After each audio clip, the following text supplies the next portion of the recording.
ओम परमात्मने नमः. नमस्कार, मी जीत.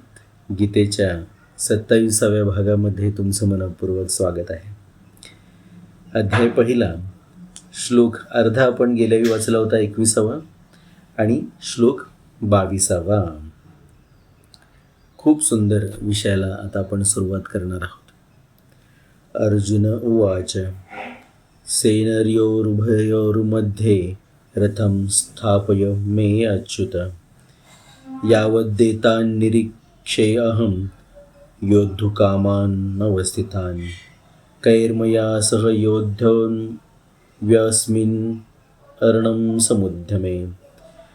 काय म्हणतात अर्जुन की हे अच्युत, दोन्ही सैन्यांच्या मध्यभागी माझा रथ आपण तोपर्यंत उभा करा जोपर्यंत मी युद्धक्षेत्रात उभे असलेल्या या युद्धाची इच्छा करणाऱ्यांना पाहून होणार नाही की या युद्धरूपी उद्योगात मी कोणाकोणाबरोबर युद्ध करणे योग्य आहे. पहा, या ठिकाणी अर्जुन जे म्हणतात त्याचं भाषांतर आपण ऐकूया.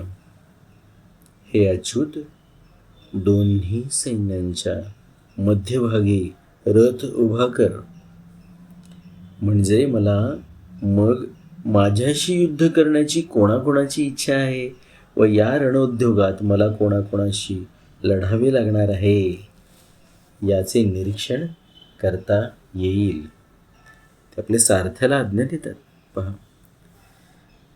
दोन्ही बाजूकडील सैन्य ज्या ठिकाणी युद्ध करण्यासाठी एकमेकांसमोर उभे होते तेथून ते एकमेकांवर बाणादी शस्त्रांचा मारा करू शकतील इतके दोन्ही सैन्यांचे अंतर होते. त्या दोन्ही सैन्यांचा मध्यभाग दोन प्रकाराने होता. एक सेना जितकी रुंद उभी होती त्या रुंदीचा मध्यभाग आणि दोन्ही सैन्याचा मध्यभाग जिथून कौरव सेना जितकी दूर होती तितकीच मागे दूर पांडव सेना उभी होती. अशा मध्यभागी रथ उभा करण्यासाठी अर्जुन भगवंताला म्हणतात, जेणेकरून दोन्ही सैन्याला सहज रीतीने पाहणे शक्य होणार आहे.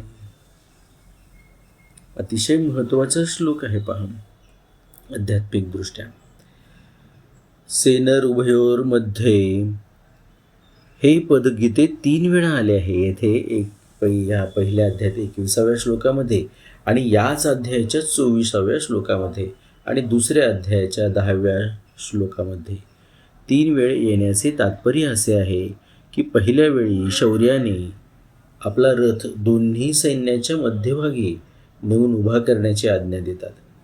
नंतर भगवान दोन्ही सैन्याच्या मध्यभागी रथ उभा करून कुरुवंशयांना पाहण्यासाठी म्हणतात आणि शेवटी दोन्ही सैन्यांच्या मध्यभागीच विषादयुक्त अर्जुनाला गीतेचा उपदेश करतात.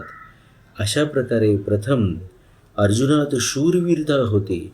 मध्यंतरी कुटुंबियांना पाहिल्यामुळे मोहाने ते युद्धापासून परावृत्त झाले आणि शेवटी त्यांना भगवंताकडून गीतेचा महान उपदेश प्राप्त झाला, जेणेकरून त्यांचा मोह नष्ट झाला, कर्तव्याची भावना जागी झाली. पहा, यावरून हा भाव निघतो की मनुष्य कोठेही असो आणि कोणत्याही परिस्थितीत असो त्याच ठिकाणी राहून तो प्राप्त परिस्थितीचा सदुपयोग करून निष्काम होऊ शकतो आणि तेथेच त्याला परमात्म्याची प्राप्ती होऊ शकते.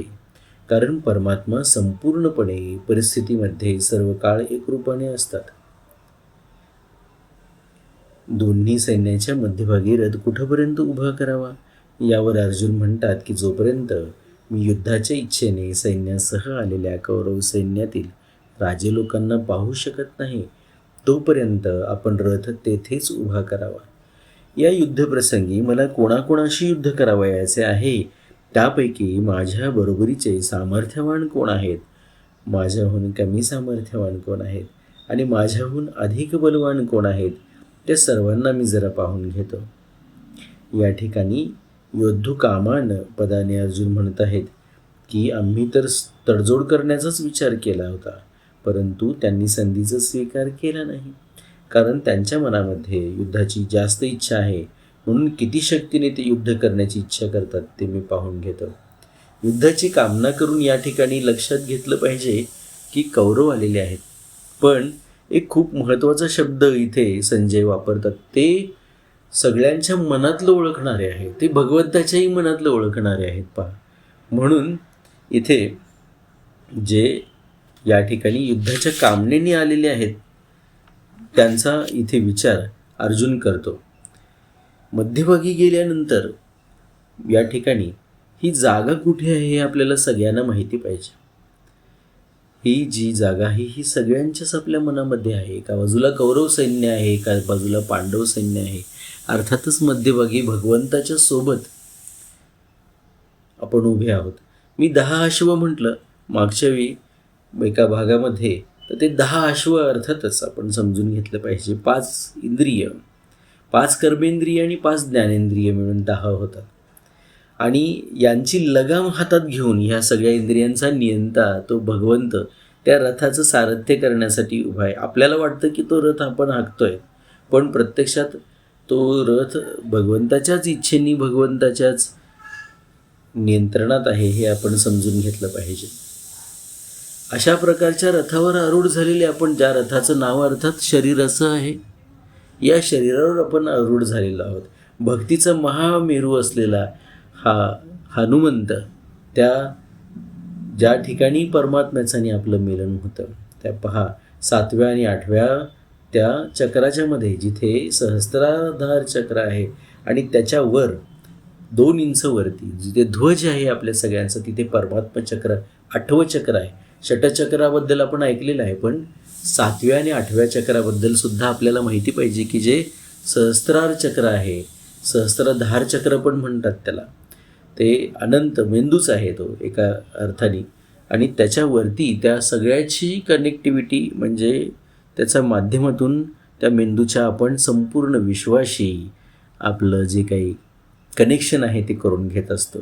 त्या परमात्मा तत्वाशी आपलं कनेक्शन करून घेत असतो. तिथे ते परमात्मा चक्र आहे. त्या ठिकाणी आरूढ असलेला भक्तीचा जो महामेरू आहे तो हनुमंत हा कपिध्वज आहे हे आपण समजून घेतलं पाहिजे. हे आपल्या शरीराचंच वर्णन आहे.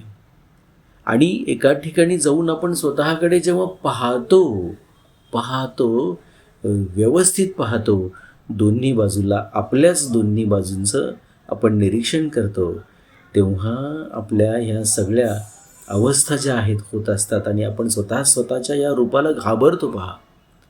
ते वर्णन येणार आहे पुढे. आणि त्या संपूर्ण आपल्या रूपाला आपण ज्यावेळेला ओळखतो पहा, हे स्वरूपाचं ज्ञान झाल्यानंतर परमात्म्याच्या प्राप्तीची खरी वाटचाल सुरुवात होते. त्यामुळे हे श्लोक अत्यंत महत्त्वाचे आहेत, आपण समजून घेतलं पाहिजे. ही जागा आपल्या सगळ्यांच्या मनामध्ये आहे हे समजून घेतलं पाहिजे. 2 सैन्याच्या मध्ये आपण सतत उभे असतो. म्हणून तुकाराम महाराज म्हणतात, रात्रंदिन आम्हा युद्धाचा प्रसंग, माझंच माझ्याशी युद्ध चालू आहे सातत्याने. पुढे जाऊया. ओम परमात्मने नमः.